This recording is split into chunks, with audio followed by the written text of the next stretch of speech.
برادران اسلام، عقیدہ ختم نبوت صلی اللہ علیہ وسلم کا، کیونکہ حضور نبی کریم صلی اللہ علیہ وسلم کے بعد کوئی نبی نہیں، حضور نبی کریم صلی اللہ علیہ وسلم کے بعد قرآن کے بعد کوئی کتاب نہیں۔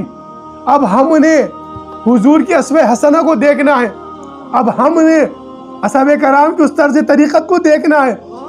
آپ کا اہل قلم کا، آپ کا اہل علم کا جو منبر محراب رسول پر بیٹھے ہوئے، یہ ان پر فرض ہے کہ امت مسلمہ کے اندر وہ شعور اجاگر کرے، وہ رہنمائی کرے، رہنما بنے، آگے بڑھے، اور امت مسلمہ کے اندر وہ شعور اجاگر کرے جو شعور عرب کے لاشعور لوگوں میں تھا، پیدا ہو گیا ان کے اندر۔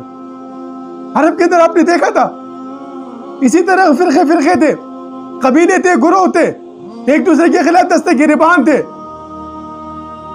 حضور نے آ کے سب کو متحد کر دیا۔ حضور کی ذات میں اتحاد پیدا کرتی ہے، حضور کی عقیدت تو محبت پیدا کرتی ہے، حضور کی عقیدت تو دلوں کے اندر جولانی پیدا کرتی ہے، حضور کی عقیدت تو دلوں کے اندر روحانیت پیدا کرتی ہے، لقاء اللہ کی طرف لے کے چلتی ہے، اللہ کا دیدار کراتی ہے۔ اطیعوا اللہ تو اطیعوا الرسول ہے۔ برادران اسلام،